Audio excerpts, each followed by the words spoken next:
à tous. Je vois que les personnes commencent à arriver.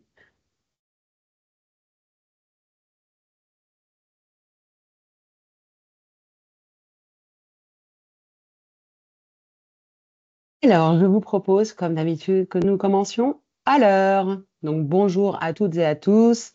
Bienvenue dans Virage, le podcast d'Hello Master qui explore les grands tournants de la seconde partie de carrière, ceux qui déstabilisent, qui challenge, mais surtout qui font grandir. Aujourd'hui, on embarque pour un voyage un peu particulier, celui de l'expatriation, quand on n'a plus 30 ans, et du retour quand on n'est plus attendu. Car non, l'expatriation, ce n'est pas réservé aux juniors.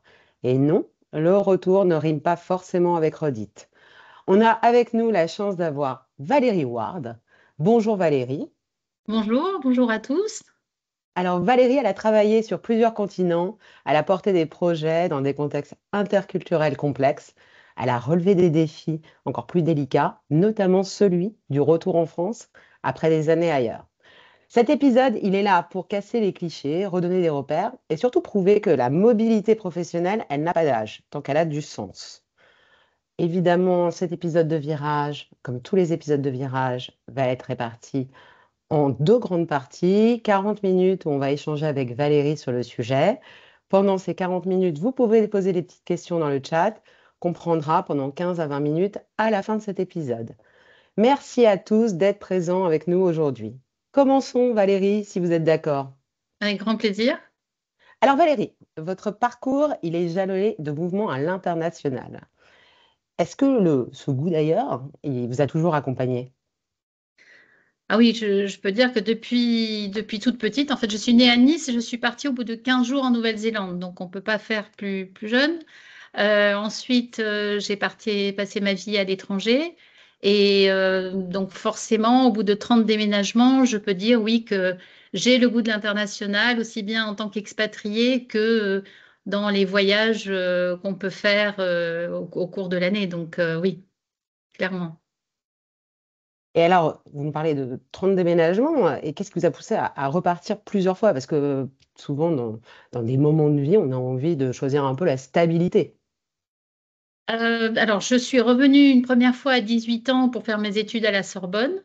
Ensuite, j'ai passé une dizaine d'années dans des sociétés du CAC 40 à Paris et je suis repartie en famille. Donc là, c'était complètement différent parce que c'était un choix fait en famille de laisser un confort à Paris, de laisser une vie qui finalement roulait pour découvrir autre chose et enlever les enfants du confort du quotidien et partir vraiment à l'aventure. Mais on n'a jamais regretté.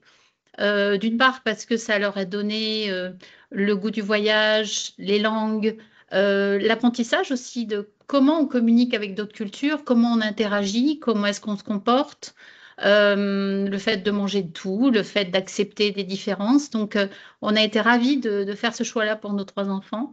Et je suis revenue en France ensuite. Et je suis repartie et revenue. Donc, il y a eu plusieurs mouvements. Et à chaque fois, il faut se réinventer. On en parlera, je pense, plus tard, mais c'est à chaque fois une question de réinvention de soi-même. Oui, évidemment. Et ces mouvements, juste pour qu'on situe un petit peu ces mouvements dans l'espace géographique, ils étaient où? Ils étaient dans une zone particulière? Alors, il y a eu un peu tous les continents. Il y a eu la Nouvelle-Zélande, l'Argentine, le Brésil, les États-Unis, l'Angleterre.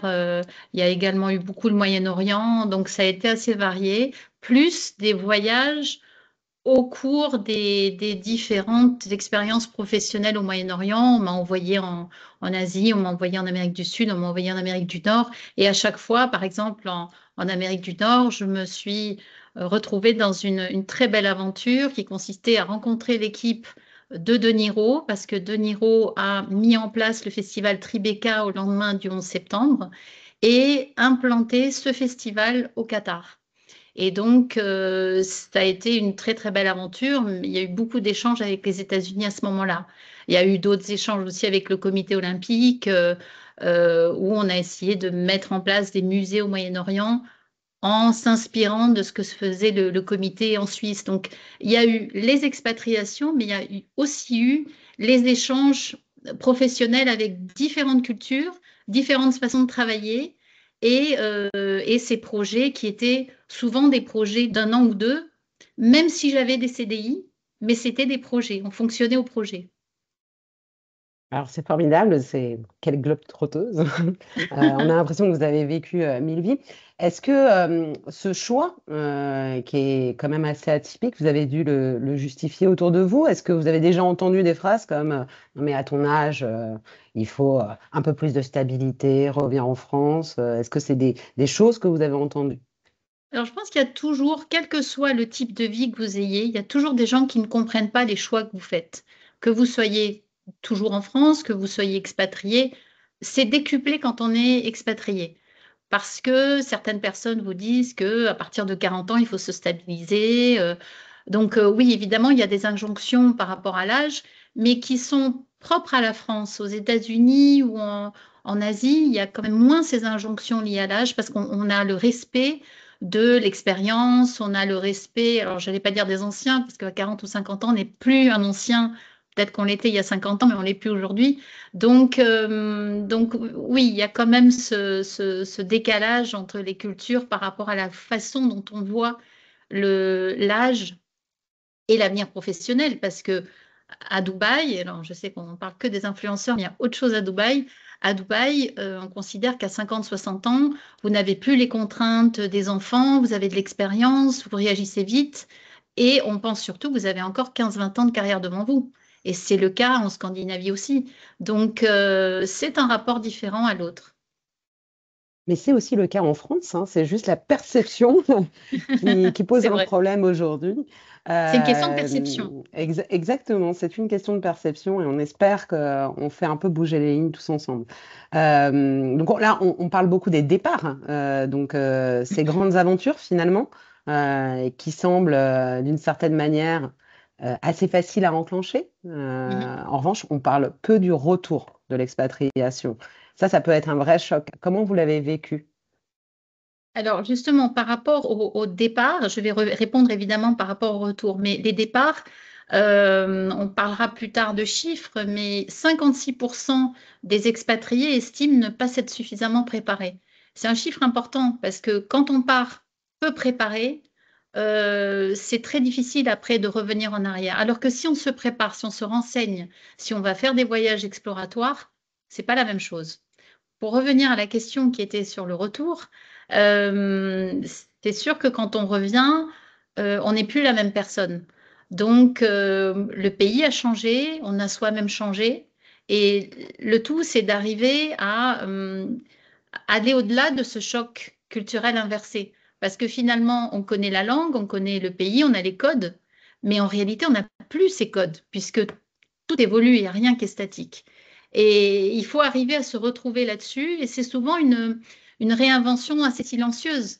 Quand on revient, bon, personne ne nous attend évidemment, mais il faut arriver à reprendre le train en marche, alors qu'en fait, on a quand même une culture en plus en tête, on a un regard qui est différent, peut-être parce qu'on a intégré un certain nombre de choses différentes qu'on essaye d'intégrer dans son quotidien. Donc, il ne faut pas changer, mais il faut s'adapter.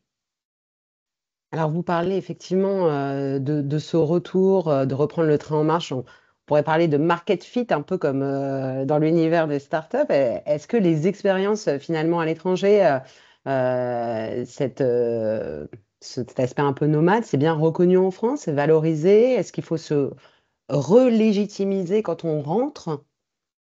Oui, ça c'est sûr, il faut se relégitimiser et il y a deux aspects en fait. D'un côté, il y a euh, parfois de l'admiration pour le côté un peu romantique hein, de l'expérience à l'international qui a aussi des écueils, enfin, il y a tout cet aspect qu'on oublie.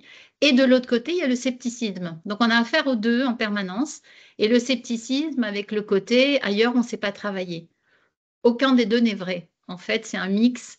Et en réalité, il faut arriver à expliquer, en fait, souvent à travers le storytelling, que les choix qu'on a faits étaient justifiés. Je vous donne un exemple très concret. Je travaillais pour une société de régulation financière au Moyen-Orient Et un jour, RFI m'appelle en me disant, on aime beaucoup ce que vous faites à l'écrit, on peut vous former et vous proposer des chroniques. Je vais voir mon patron américain qui me dit, fonce. Ça n'a rien à voir avec la régulation financière, mais fonce. Je me retrouve donc pendant 2 ans à avoir une chronique quotidienne. Et c'était fabuleux parce que entre les rencontres que j'ai faites, les interviews, les événements auxquels j'ai pu assister, au final, j'ai fini par, enfin, au final, donc, j'ai pu apporter d'autres choses dans mon métier de communicante qui étaient absolument inattendues parce qu'au départ, je ne savais pas que j'aurais ces idées-là, ces envies. Et quand je suis revenue en France, les DRH qui me questionnaient sur mon parcours, qui voulaient en savoir un peu plus, me disaient, mais quel est le lien entre votre poste direction d'équipe en communication, en régulation financière et la radio? Pourquoi ce parcours chaotique? Il n'avait rien de chaotique. On peut faire quelque chose qu'on aime tout en ayant un métier à part entière et que les deux s'alimentent. Mais cette vision, tous les DRH ne sont pas comme ça, heureusement. Mais c'est vrai que cette vision-là m'avait étonnée et puis un peu déçue parce que finalement, est-ce qu'il faut voir des liens partout? Est-ce qu'il ne peut pas y avoir des éléments, des hobbies qui deviennent des passions et qui vous apportent aussi au quotidien, que ce soit personnellement ou dans votre métier? Et ça, c'est vraiment ce qui vous a le plus surprise en rentrant, cette volonté de finalement mettre, allez, je caricature un peu les gens dans des cases, dans des parcours linéaires, ce manque de créativité sur les parcours professionnels, ce manque d'appréhension justement de la pluralité des expériences et ce qu'elles peuvent apporter à une entreprise. Ça vous a beaucoup surpris en revenant? Oui, parce que quand on pense qu'à 35 ans aujourd'hui, un jeune deviendra senior dans 10 ans, ça pose question. Quand on sait qu'on a passé 6 ou 7 entretiens pour entrer dans une société du CAC 40 à Paris et que finalement on a abordé le sujet quand même important du salaire au bout du 6e entretien, on se dit heureusement que la législation européenne va changer l'année prochaine et imposer de publier le salaire quand on publiera une annonce. Mais les anglo-saxons, qui n'ont pas toutes les qualités du monde non plus, mais les anglo-saxons qui sont pragmatiques, dès le premier entretien, vous disent quelle est votre grille salariale. Comme ça, ils savent si on va se retrouver ou pas, si on a envie de faire affaire ou pas. Et on ne va pas perdre 6 entretiens ou mobiliser du monde si on ne fera pas affaire à la fin. Donc, il y a une réalité extrêmement pragmatique dans certains pays qui, moi, m'a beaucoup plu et qui m'a un peu étonnée lors du retour en France.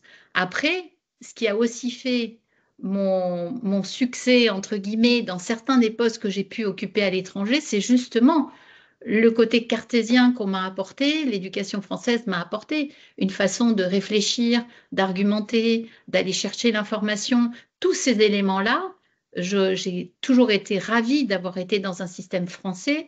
Je suis très attachée à la France, mais ça n'empêche pas d'avoir une petite pointe d'admiration pour le côté très, très pragmatique d'un Australien, d'un Américain, d'un côté plus chaleureux du Sud-Américain ou d'un côté plus convivial d'un Moyen-Oriental. Voyez? Donc là, on se parle quand même un peu d'une exception française, j'ai l'impression, sur les clichés autour de l'expatriation, sur ce que ça peut apporter en termes d'expérience et en termes de fit par rapport à une candidature. Est-ce que, Mhm. à votre avis, l'expatriation, elle serait encore trop perçue comme une affaire de jeunes, entre guillemets? Oui, alors je pense qu'on est encore un petit peu dans la vision un peu caricaturale de l'auberge espagnole où c'était l'aventure. C'est fini ça, parce que le monde a changé, parce que la géopolitique est de plus en plus tendue, parce qu'il faut être extrêmement agile et parce que finalement, est-ce qu'il vaut mieux pas avoir une certaine maturité pour partir aujourd'hui plutôt que de se lancer comme ça dans l'inconnu? C'est-à-dire, il faut peut-être préparer son voyage, comme on le disait, par rapport aux 56% de personnes qui regrettent leur choix. Savoir que 33% des conjoints ne se sentent pas bien quand l'un des deux est expatrié, il n'arrive pas à trouver sa place. Donc il y a aussi ces éléments-là. L'expatriation ne dit pas qu'un long fleuve tranquille.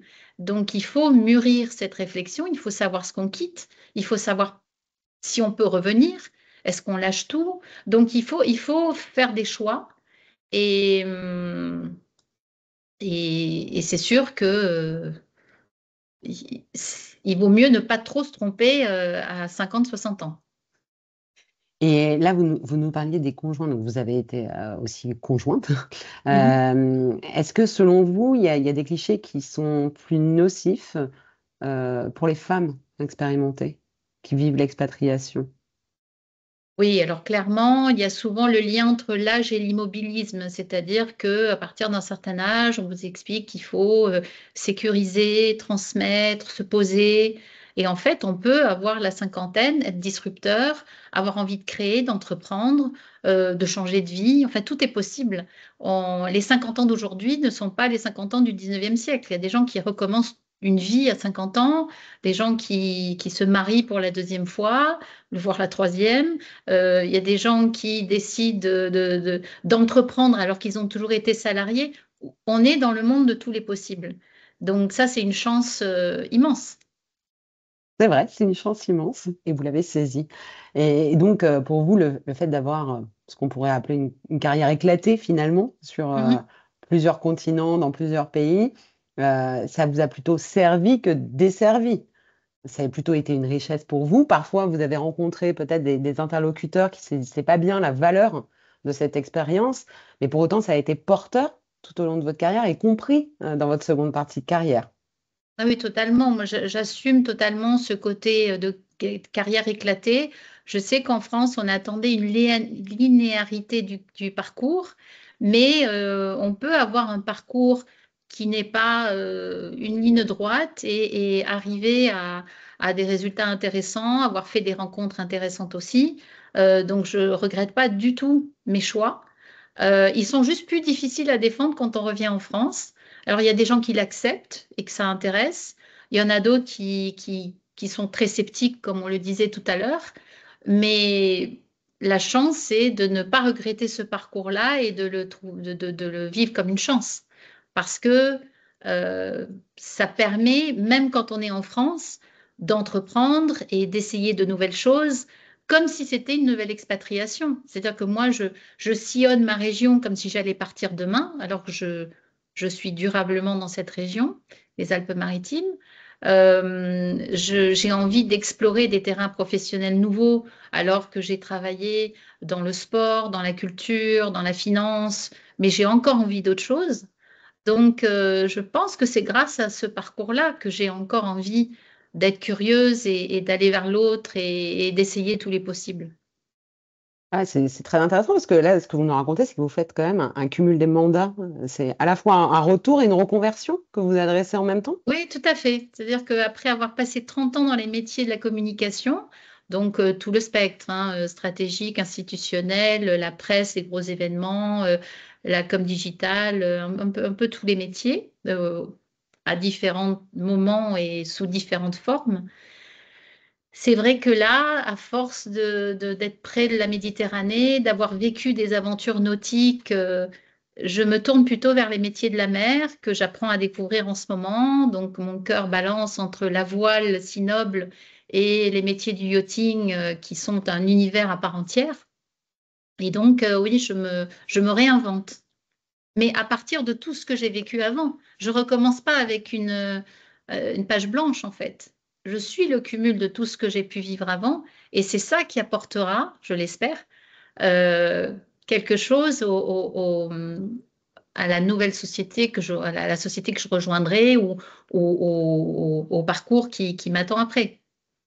Ah bah, c'est certain, toute cette richesse, ça va apporter des choses, c'est certain. Et alors, euh, le sujet, donc vous avez vécu une carrière d'expatrié, donc ça a Mhm. été votre mode par défaut. Est-ce que c'est possible de commencer à s'expatrier après 50 ans, par exemple? Bien sûr, Est-ce bien qu'il faut sûr que c'est oser? possible.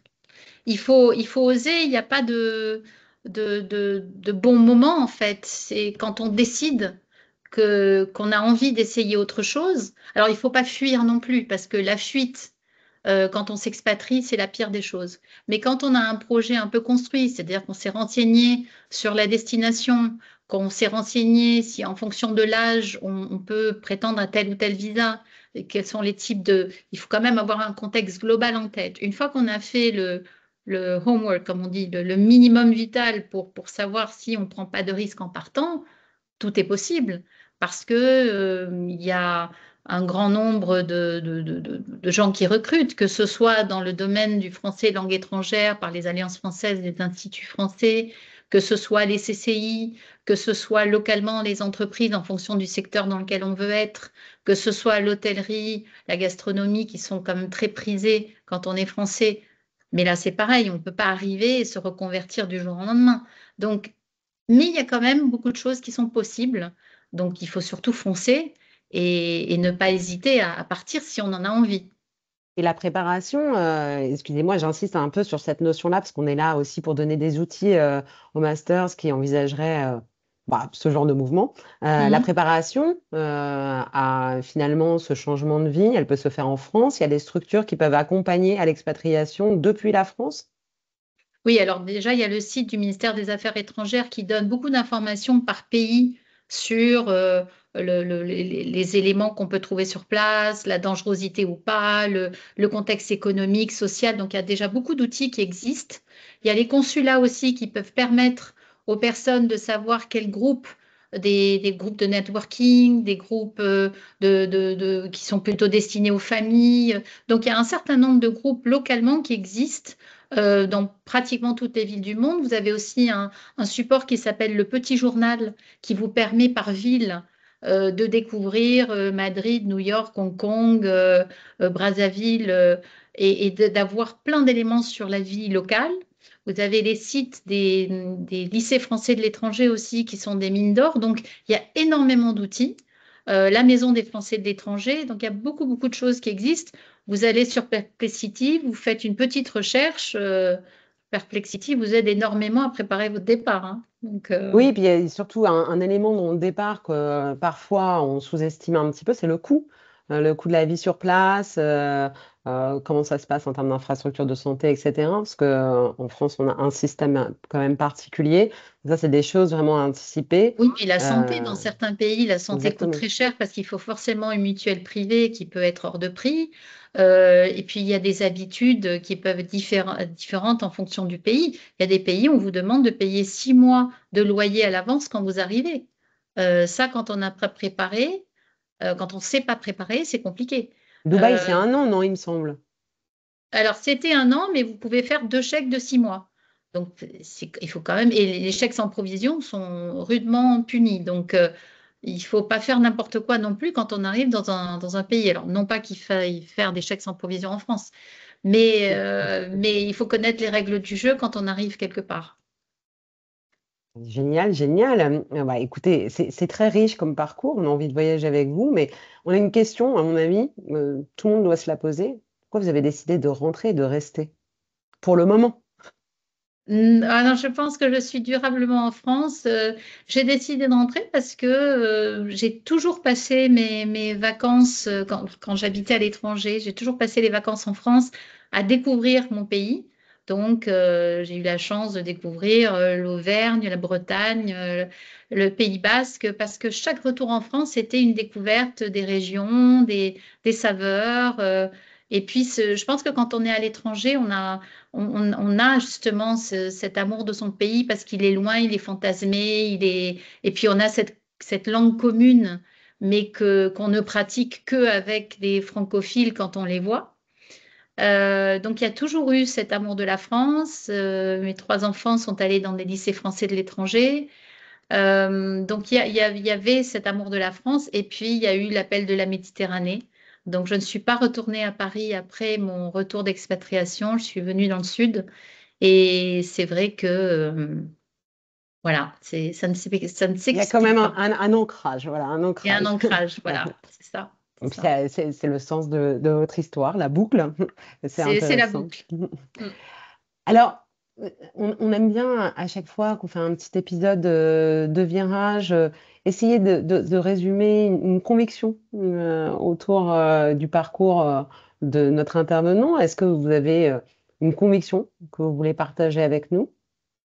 Oui, je pense on peut être en mouvement toute sa vie, en fait. On peut se réinventer, le cliché du cinquantenaire immobile dont la vie est derrière lui ou elle, je pense qu'il n'a plus lieu d'être parce que aujourd'hui, on a tout pour être en mouvement. On a des informations à gogo sur le net, on a des possibilités d'échanger en direct sur des réseaux sociaux qu'on n'aurait pas pu faire il y a quelques années quand on voulait s'expatrier. On a énormément d'outils qui existent grâce aux différents ministères, établissements, associations. Donc, il y a ce mouvement qui est autour de nous, qu'il faut saisir. Il y a des possibilités. Il est beaucoup moins cher aujourd'hui de voyager à l'autre bout du monde ou même si on veut s'expatrier au Maroc ou en Portugal, hein. Mais aller sur place, voir si c'est possible, voir si on s'adapte, voir si la langue est pas trop difficile, estimer le coût de la vie, tout ça est quand même beaucoup plus facile aujourd'hui. Donc on a tellement de possibilités, pourquoi s'en priver?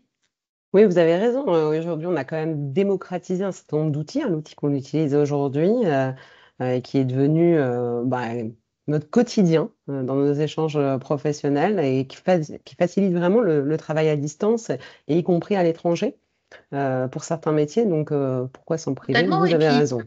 au-delà du mouvement qui est finalement voilà, ce que je retiens le plus, il y a rien de mieux que de voir sur le terrain ce qui se passe. C'est-à-dire quand on vous explique que les Esquimaux ont 400 mots pour dire la neige, déjà c'est un mythe. Ils n'ont pas 400 mots, ils en ont beaucoup moins, mais ils en ont beaucoup. Euh, mais surtout, quand vous allez en Laponie et que vous rencontrez des Samis et qui vous expliquent que pour eux, le renne, s'il est malade, on le définit d'une manière, s'il est vieux, on le définit d'une autre manière, si c'est le jour, la nuit, l'hiver, le fait qu'ils vous explique pourquoi, le fait qu'ils vous explique ce vocabulaire, cette façon de voir le renne, cette façon d'idéaliser le renne, prend une toute autre dimension que quand vous le lisez en souriant ou quand on vous le raconte, parce que la personne le vit dans sa propre chair. Donc quand elle vous raconte ça, c'est quelque chose que vous n'oubliez pas. Et l'expérience que vous avez, l'échange que vous avez avec cette personne est réel quand vous voyagez, mais quand vous vous expatriez, c'est ça tous les jours.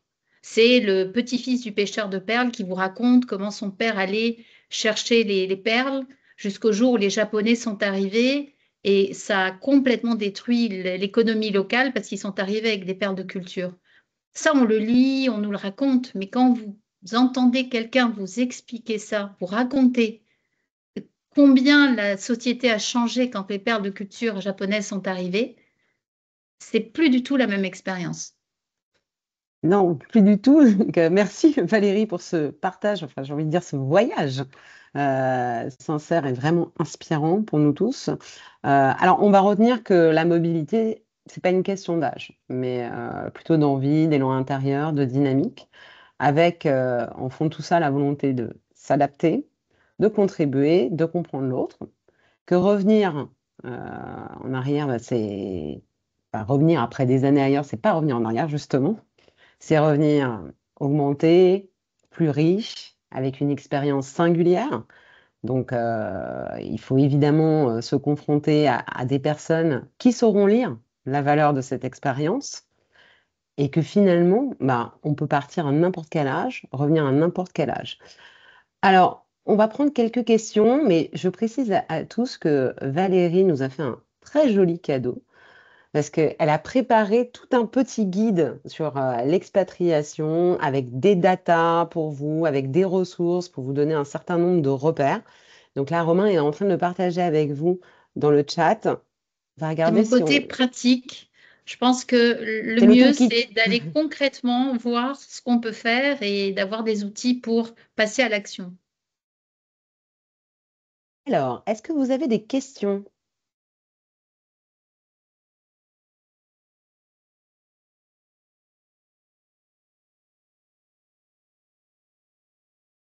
D'après votre expérience, Existe-t-il des pays où il est plus simple de revenir après une carrière internationale en termes d'intégration professionnelle, de reconnaissance des acquis, de réancrage personnel et à l'inverse, quels sont les freins les plus courants rencontrés au retour? Donc, est-ce qu'il y a des pays qui sont plus faciles où Alors, on se sent moins disqualifié entre guillemets en rentrant? oui, c'est sûr que les Émirats, par exemple, c'est typiquement un pays où les gens reviennent. Donc, c'est intéressant de voir qu'il y a un certain nombre d'expatriés qui sont revenus deux, trois, quatre fois parce que l'âge n'est pas vraiment un problème, parce que la langue n'est pas un problème, puisque il y a 80% d'immigration et 200 nationalités qui cohabitent, par exemple, à Dubaï. Donc, l'anglais est la langue de prédilection. Donc ça, c'est un exemple. Je pense qu'aux États-Unis, même si le contexte aujourd'hui est un peu sensible, mais aux États-Unis, habituellement, il est possible, notamment parce que les régions américaines sont tellement différentes, à chaque fois l'expérience professionnelle, l'expérience de vie, si on y va en famille, c'est un continent à part entière. Donc je pense notamment, oui, aux Émirats et aux États-Unis, comme ça, de premier abord. Alors, moi, j'avais une petite question qui est très liée à la dynamique de réseau. Est-ce qu'il est facile de rentrer en réseau, de rentrer en communauté, de faire du networking quand on s'expatrie? Ou est-ce qu'on a plutôt tendance à rester dans des communautés françaises? Alors, c'est facile si on fait l'effort. C'est tout le problème en fait. C'est-à-dire que si vous allez je sais pas, moi, au Brésil, en Argentine, et que vous envoyez des CV, il y a peu de chances que ça marche. Si vous allez rencontrer des gens, ils vont vous présenter des gens qui vous feront entrer dans des cercles. Il faut vraiment faire l'effort, notamment en Amérique du Sud, mais c'est vrai dans d'autres pays. Mais je prends l'exemple de l'Amérique du Sud où c'est quand même très chaleureux, où on va vers l'autre, on fait confiance à des gens qu'on connaît ou qui connaissent des gens qu'on connaît. Donc, il faut de toute manière faire l'effort. Alors, on peut être plus facilement accueilli dans certaines cultures, plus difficilement dans d'autres parce qu'elles sont plus froides. Mais en réalité, il faudra toujours faire cet effort, soit d'apprendre la langue, soit de baragouiner quelques mots, soit de s'intéresser à la culture de l'autre pour pas commettre d'impair, parce que on ne le fait pas exprès, mais parfois on fait des choses qui choquent l'autre. Donc, il va falloir de toute manière s'adapter et de toute manière faire du réseautage, quel que soit le contexte. Au-delà d'un entre-soi sur les communautés françaises qu'on sait très présentes à l'étranger, hein, sur Oui, lesquelles il y a effectivement on se parlait beaucoup beaucoup de de gens structures, qui les alliances françaises, les C'est CCI, ça. Il y a etc., qui beaucoup sont de gens très qui actives. restent dans ces cercles français, franco-français, mais il y a toute une partie des expatriés qui va voir plus loin, qui essayent vraiment d'interagir. Après, c'est vrai que c'est tentant, notamment quand vous avez la trentaine et que vous arrivez avec des enfants petits, je perds ma voix, euh, c'est tentant de rester, d'aller du lycée français à l'Alliance française voir une exposition, un spectacle français. Il y a cette tentation parce que on parle la même langue, parce que c'est facile, parce que. Mais est-ce que c'est pas un peu dommage de faire 10 000 kilomètres et de rester qu'entre francophones? Est-ce que c'est pas l'occasion d'aller voir, je sais pas moi, de découvrir une nouvelle danse, de découvrir de nouveaux plats, d'essayer de nouvelles cuisines?